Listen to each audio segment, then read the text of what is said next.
Hello, everyone. I am Dr. Dan Lawrence. I'm a faculty member in the Department of Writing, Language, and Literature at the University of Wisconsin Superior. My PhD is in rhetoric and technical communication with a specialization in digital media theory.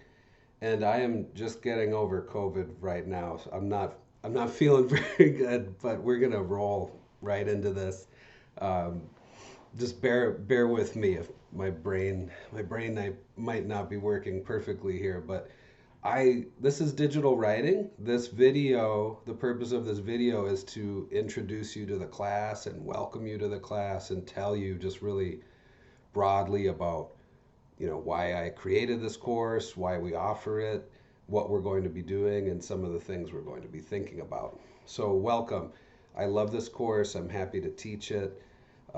It's of my own creation. And in part, I was hired even at UWS to teach courses like this in my specialization area of digital media.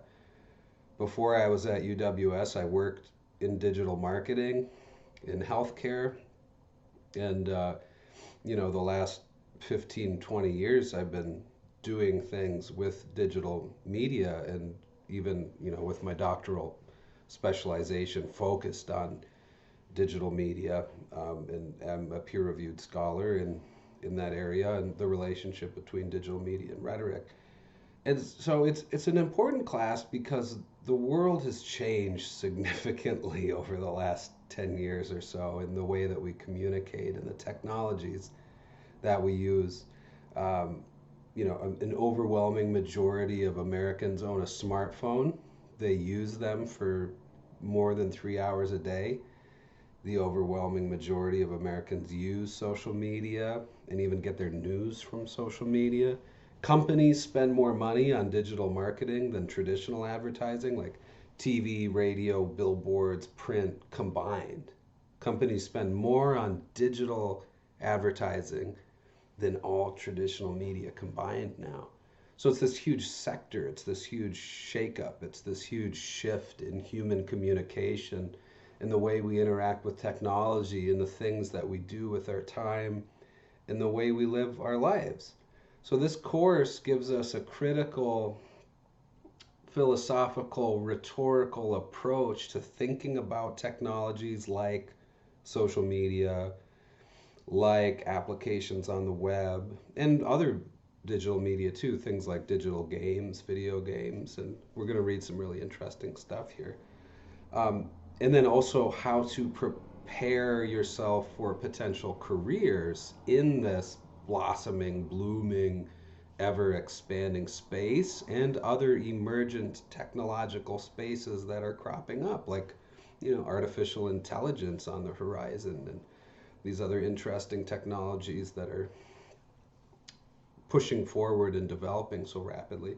So that's the basic idea of the course is writers need to be prepared to engage with technology, to use software and applications, to design, to sometimes be visual designers too, to tinker with graphic design and document layout and social media in all these different ways of writing multimodally, in different media, in different modes, sonically, visually, graphically, digitally, right? So as a writer, you're going to really, you'll be such a more prosperous candidate on the job market if you have some digital skills and tools in your tool belt, and if you're prepared to engage with the digital space. That's the premise of the course, is to get you kind of up to speed with what's happening in the digital realm and to prepare you to think critically and rhetorically about how to write content for digital spaces and the web and social media. So there we go. The kind of anchor of the course is my new textbook. I'm really happy about this. This is from Broadview Press, Digital Writing, A Guide to Writing for Social Media and the Web.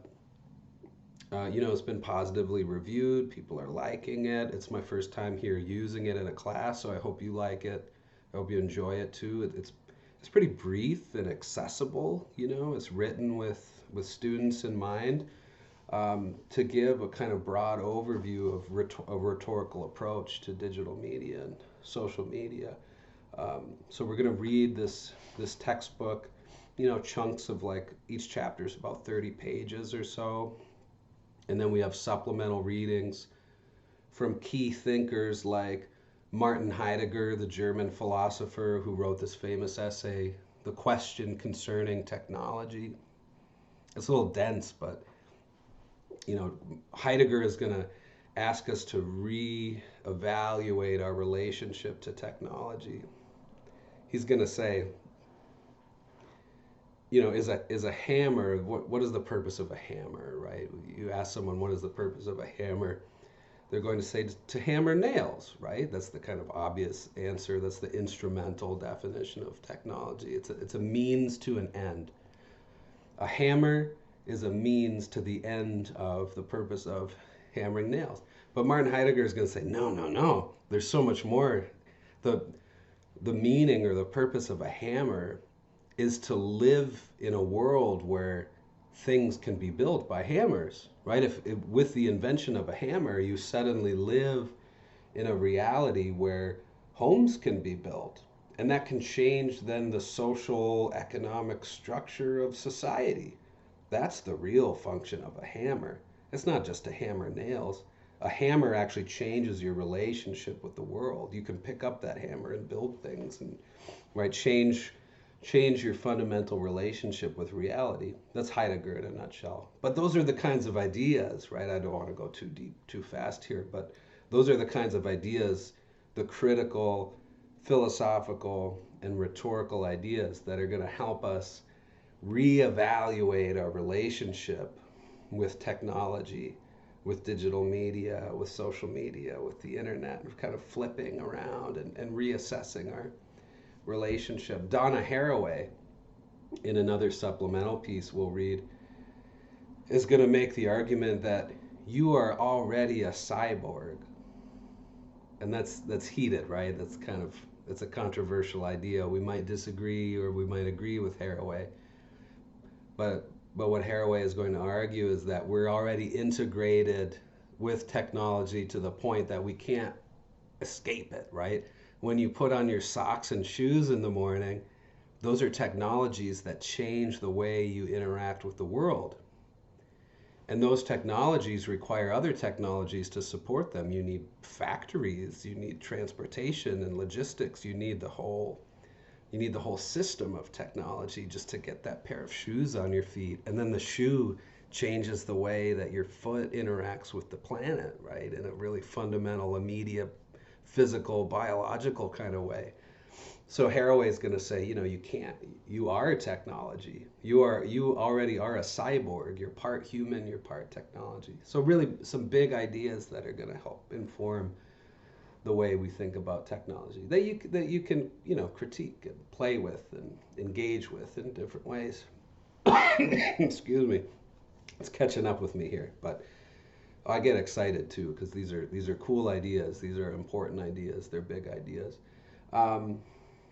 What else can I say? Okay, so the basic structure of the course. Let's talk about that. There are 4 writing assignments. They're not huge papers. They're not giant research papers. I think each one is no more than 6 pages maybe. So your first project 1 is a synthesis and reflection paper. You're going to synthesize different thinkers.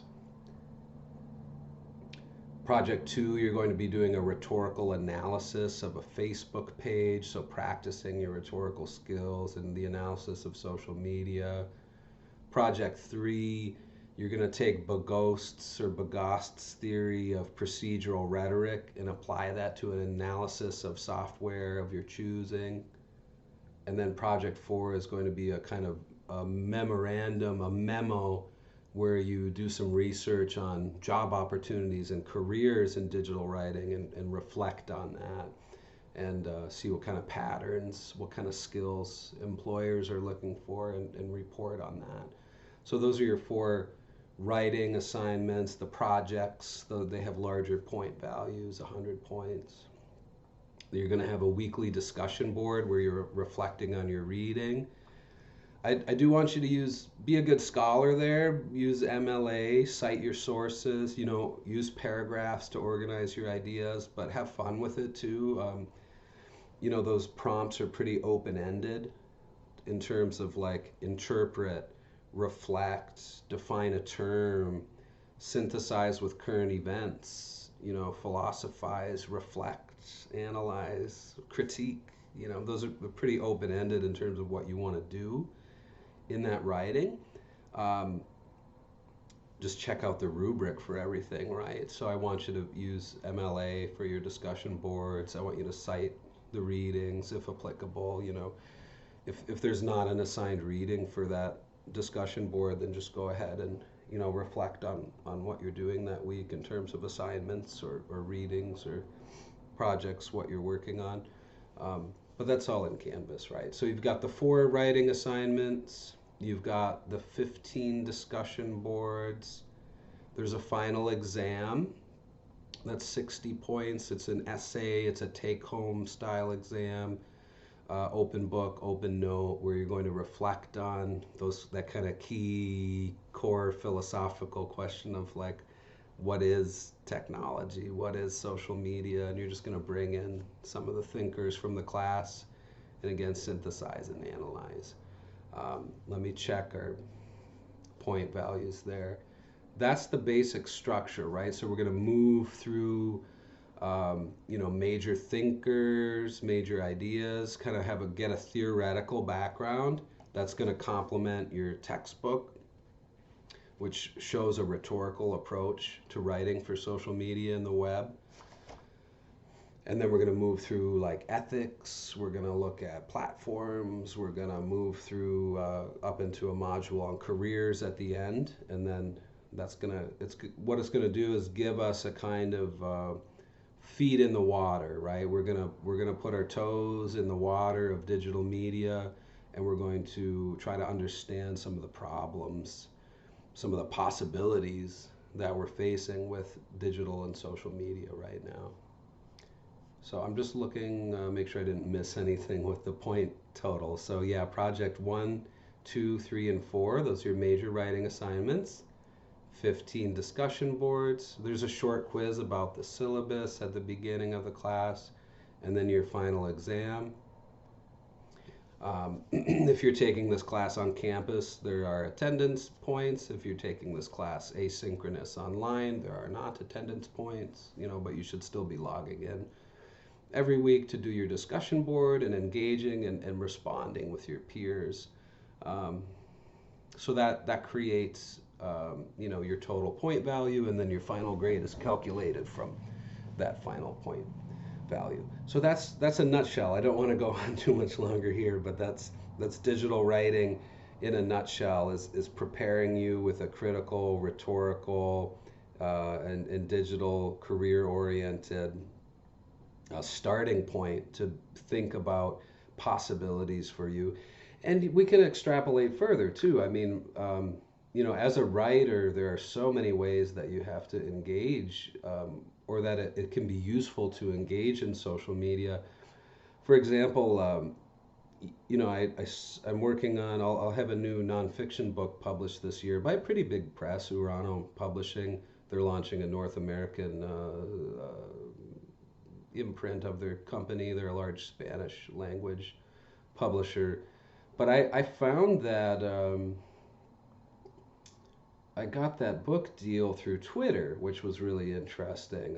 An acquisitions editor had posted a manuscript wish list tweet, MSWL, manuscript wish list. Yeah, they use that hashtag MSWL, manuscript wish list, on Twitter. To agents and editors will put out calls for projects. And so that was how I, got that conversation started with my new publisher. So social media can be a really powerful tool for your own work as a writer as well. And increasingly, literary agents are looking for what they call platform.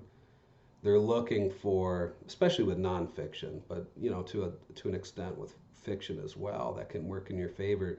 Do you have followers on Twitter or Instagram, or do you have some an email list built up, or do you have a author website, and these sorts of things that you can do to kind of bolster your presence and to demonstrate that you have a readership. So even thinking, really pragmatically about the web and social media, there's a lot you can do in that space as a writer to help your career along, to help you publish, to help get your name out there.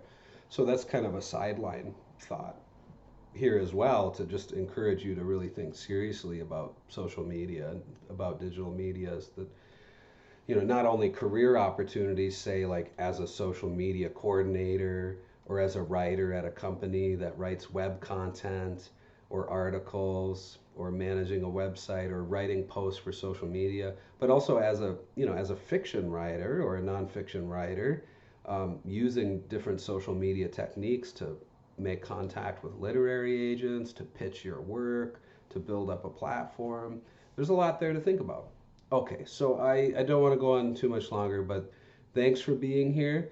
I hope you enjoy the textbook. The one last thing I want to say is, sorry for making you buy a textbook written by your professor, but I just want to clarify that there's really nothing else on the market for digital writing like this. So I wouldn't assign it if I didn't think it was a good book. I wouldn't have written it if I didn't think it was useful, and also, as a kind of, to understand that an author gets very little in terms of, it's not a money making scheme for me. I'll just say really honestly, an author gets maybe 10% royalties from a book sale. So from a $25 book, that's $2.50 or something like that. So it's not a racket or a pyramid scheme or anything like that. The reason why I assigned this book that I wrote is because there's really nothing else like it on the market. There aren't really any other digital writing texts, which is why I wrote it and published it. And I think it's a good guide. It's going to mirror what we're doing here really well, and it's going to provide you a nice introduction point to this world, to a critical and rhetorical perspective on digital media and digital writing. So I just want, from like an ethical, I know it raises questions, right? Like why is my professor using his own work? But it's because it fits the space, right? And there's nothing else like it on the market, and I think it'll be useful for you, which is why I wrote the thing in the first place. And it's not like a pyramid scheme or anything. There's very little monetary, exchange that occurs there. All right, with that out of the way, with all the layout of the class explained, and the point values that you can earn, I think that's a good place to stop. So as always, get in touch with me. I'm here to help you. I'm here to answer questions. Get in touch with me via email. We can meet during my office hours. And be prepared, right? Like, ask good questions, and engage with these ideas really seriously, and think about maybe there's a career possibility for you, even if you're not really specifically interested in social media or digital media. It's going to help you on the job market to have some of these tools and technologies and tricks in your tool belt, and to be able to engage with every company uses social media now.